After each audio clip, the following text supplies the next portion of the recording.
कथा का श्रवण करेंगे। बोलो पुरुषोत्तम भगवान की जय। 19वां अध्याय। सूत जी बोले, हे तपस्वियों, इस प्रकार कहते हुए मुनि नारद से देवर्षि नारद की मधुर वाणी से बोले, हे ब्राह्मण, तपोनिधि सुदेव को भगवान ने प्रसन्न होकर क्या उत्तर दिया, वह मुझसे कहो। श्री नारायण बोले, सुदेव के आग्रह करने पर भक्तवत्सल भगवान ने कहा, हे दुजराज, तुमने जो कुछ किया है उसे अन्य कोई व्यक्ति नहीं कर सकता।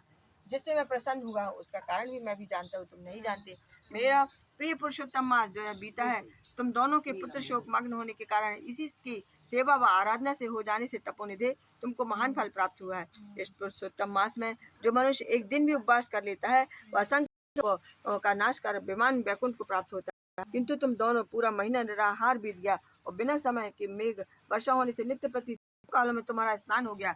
मेघ जल से स्नान करने से, अखंड उपवास हो जाने से और जो पुत्र शोक रूपी सागर में कर तुमको मालूम नहीं हुआ था, इस प्रकार जाने में तुम्हारा पुरुषोत्तम मास का सेवन हो गया। तुम्हारी साधना की समानता कौन कर सकता है।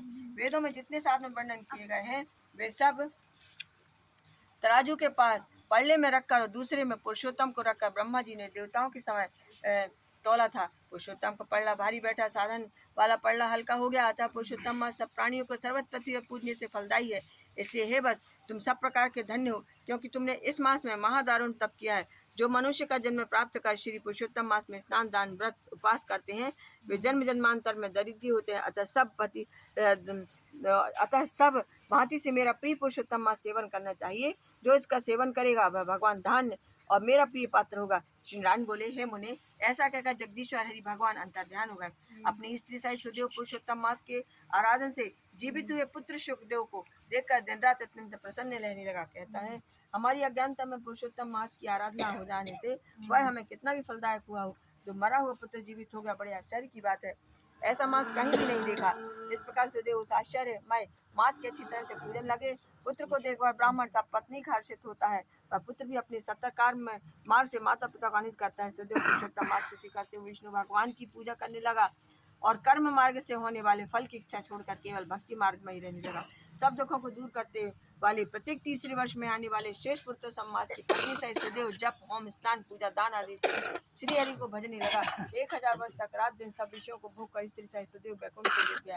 जो योगियों को भी दुर्लभ है, वह यज्ञ आदि करने वालों को भी अप्राय वैकुंठ लोक में हरि के निकट जा निश्चित रहने लगा। वैकुंठ लोक के समस्त सुख भोग कर सुदेव गौतमी सहित पृथ्वी पाया। वही सुदेव राजा धनवा नाम से तुम विख्यात हुए। हे राजन, तुम पुरुषोत्तम मास के प्रभाव से संपूर्ण भोग भोगने वाले हुए और तुम्हारी पूर्व जन्म की पतिव्रता गौतमी पटरानी हुई। भूपाल, तुमने जो मुझसे पूछा था वह सब मैंने कह सुनाया। और जो तोता पक्षी था वह तुम्हारा पूर्व जन्म में सुखदेव नाम का पुत्र था, जिसे हरि ने जीवित किया था। वह 12,000 वर्ष तक की आयु भोग कर वैकुंठ को चला गया। वही सुखदेव वन में सरोवर के निकट पट के वृक्ष पर बैठकर अपने पूर्व जन्म के पिता को आया हुआ देखकर दूसरे संसार सागर में मग्न भोग रूपी विषय में फंसे दंत राजा को देखकर अत्यंत प्रभावित हुआ और तोता रूपी हितकारी पुत्र सोचने लगा, यदि मैं इस राजा को आत्मबोध नहीं कराऊंगा तो मैं बंधन से मुक्त हो जाए कैसे होऊंगा। क्योंकि वेद मत है, जो पुत्र पिता की पुनाम नरक से रक्षा करता है वही शेष पुत्र है। नहीं तो आज मेरा वेदार्थ का ज्ञान व्यर्थ हो जाएगा। इसलिए वह अपने पूर्व जन्म के पिता के उद्धार करने का विचार करके कहने लगा। वाल्मीकि मुनि बोले, हे निष्पाप, जो कुछ तुमने पूछा सब मैंने सुना दिया। अब मैं पाप नाशनी सरयू नदी के किनारे जा रहा हूँ। श्री नारायण बोले, इस प्रकार वाल्मीकि जी के यशस्वी धनवा राजा को पूर्व जन्म का चरित्र कहकर जाने लगे। तब वाल्मीकि मुनि को महाराज धनवा ने नमस्कार किया और पुनः कुछ कहने लगे। बोलो पुरुषोत्तम भगवान की जय।